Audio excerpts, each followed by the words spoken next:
없으니 살아가는 이 모든 순간이 주의 힘을 나는 믿네.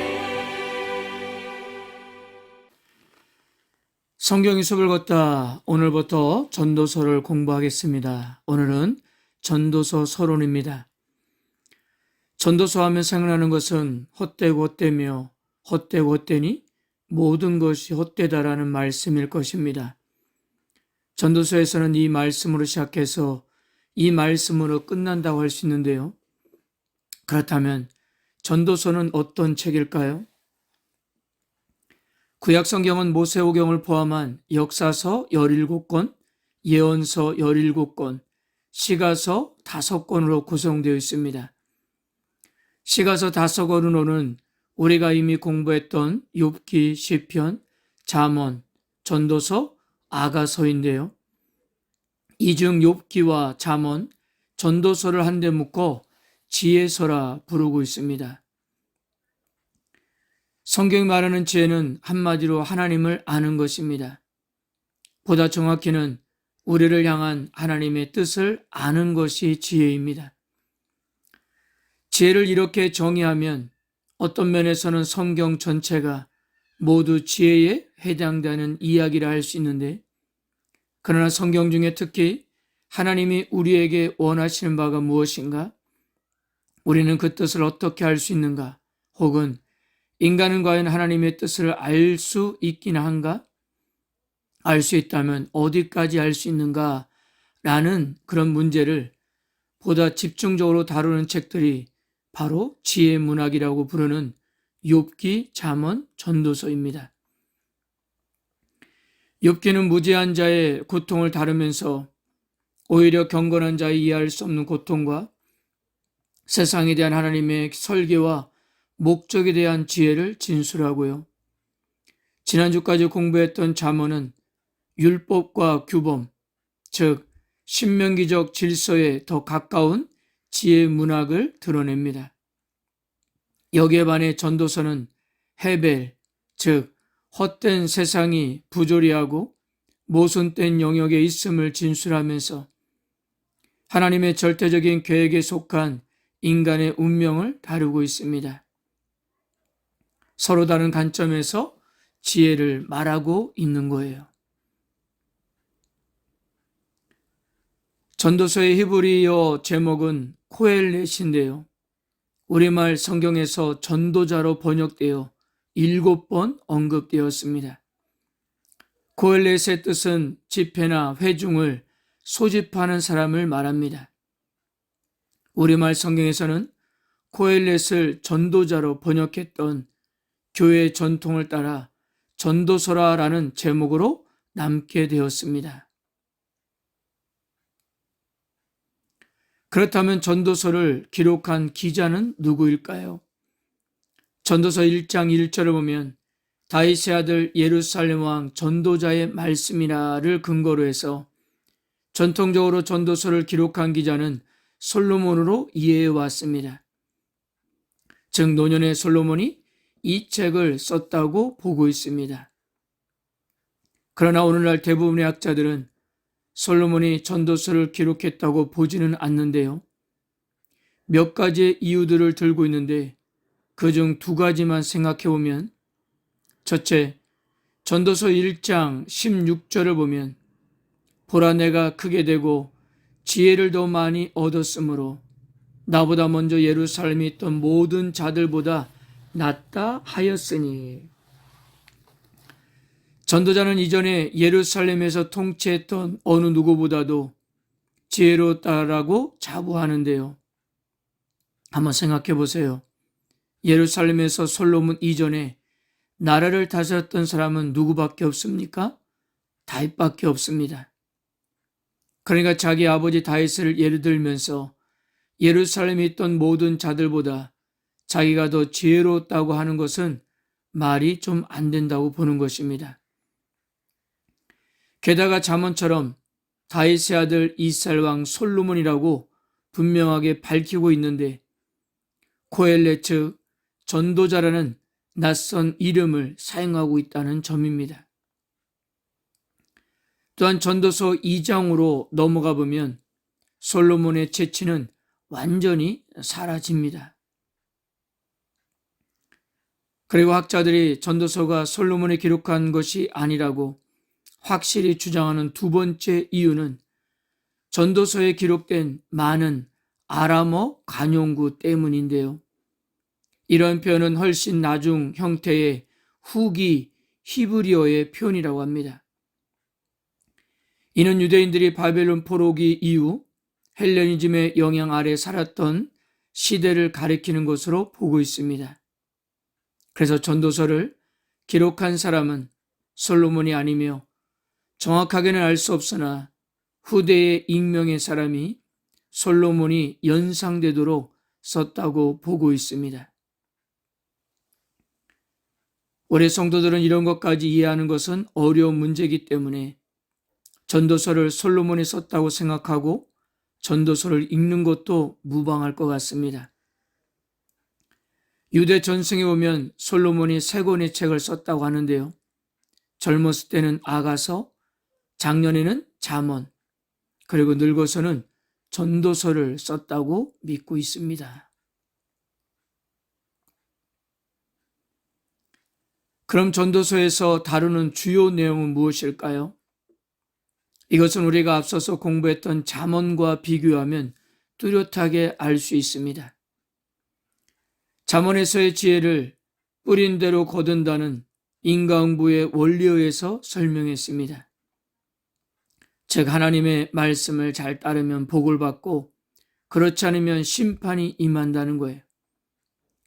선과 악의 사이에 명확한 경계선이 존재하고 무엇이 좋고 무엇이 나쁜지가 명확했습니다.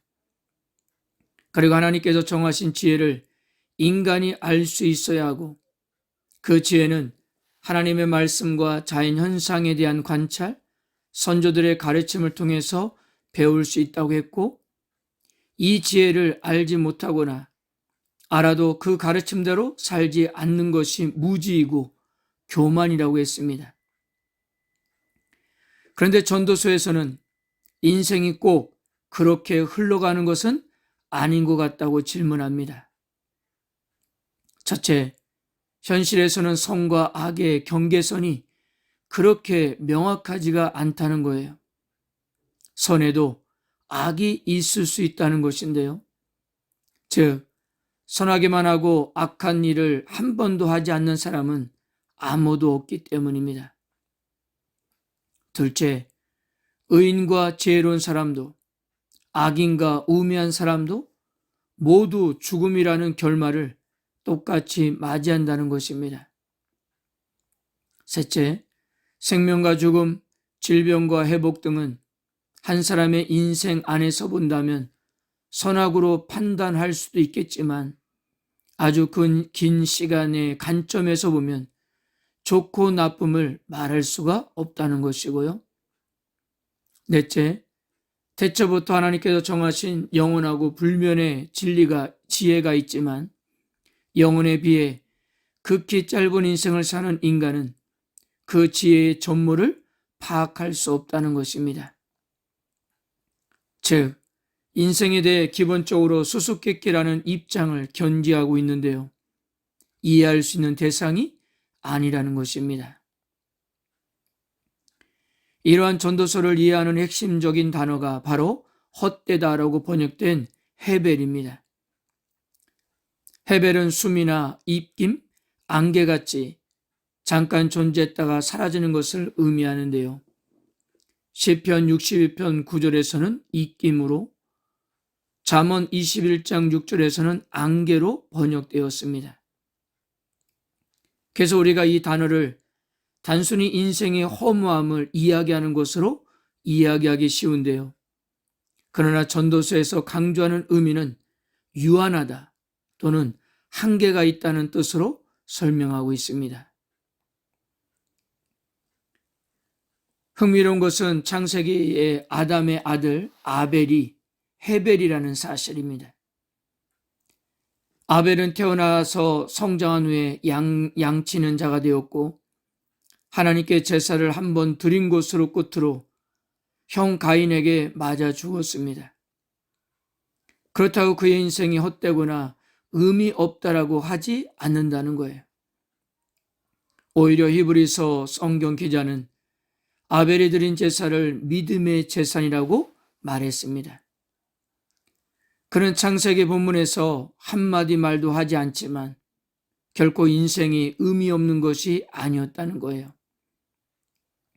전도서가 말하는 것 역시 인생이 의미 없다라는 것이 아니라 단지 끝이 분명하기 때문에 인생에서 생기는 일을 이해하지 못하더라도 하나님을 잘 믿고 감사하면서 인생을 살라는 것입니다. 유대 랍비들은 이 헤벨을 유한하지만 알맹이가 있는 존재를 뜻하는 말로 이해를 했다고 합니다. 그래서 전도서에서 가르치고 있는 지혜는 이것입니다. 첫째, 알 수 없는 미래를 인과응보의 원리로 예측하는 것은 오히려 무지하며 우매한 일이라는 거예요.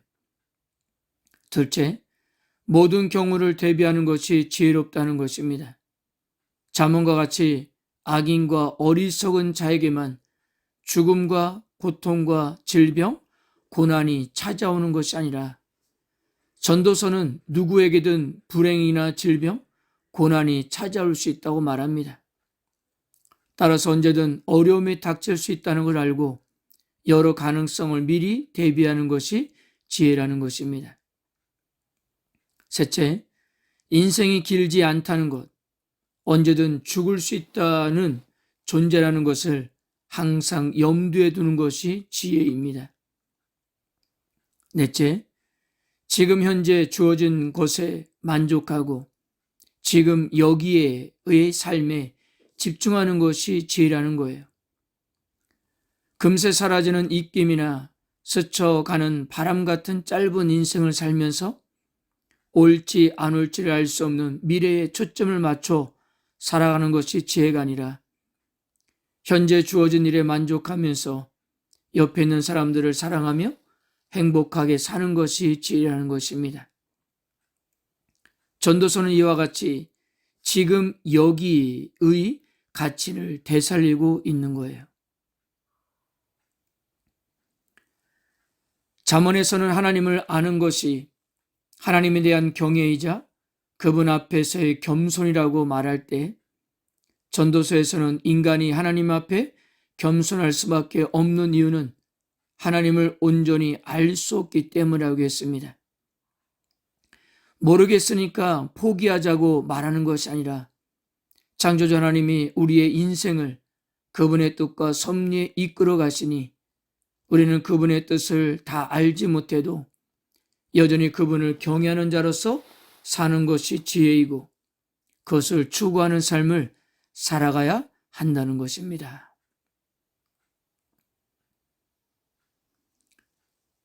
사랑하는 성도 여러분, 전도자가 세상을 이해할 수 없다고 말하는 이유는 그 안에 설명할 수 없는 수수께끼와 불공평한 결과, 그리고 인생의 가장 좋은 것조차 무의미하고 쓸모없게 만드는 듯한 죽음의 블랙홀이 가득하기 때문이었습니다. 그럼에도 이곳은 여전히 우리가 일하고 먹고 마시고 삶을 누리고 사랑하는 선하고 아름다운 세상이며 또한 하나님이 모든 것에 미소 지으시는 세상이라는 거예요. 온전히 이해할 수 없는 세상에서 전도자는 허무주의와 비관주의로 빠지는 것이 아니라 여전히 믿음으로 승리합니다. 비록 대답 없는 질문과 함께 살면서 살아계신 하나님을 계속 신뢰하는 마음을 지키고 있습니다. 전도서는 오늘날 우리들에게도 결코 헛된 인생들이 아니라 참으로 의미 있는 인생을 밝혀주고 있는 것입니다. 앞으로 전도서를 공부하면서 인생의 진정한 의미가 무엇인지를 생각하는 시간이 되었으면 합니다. 아멘.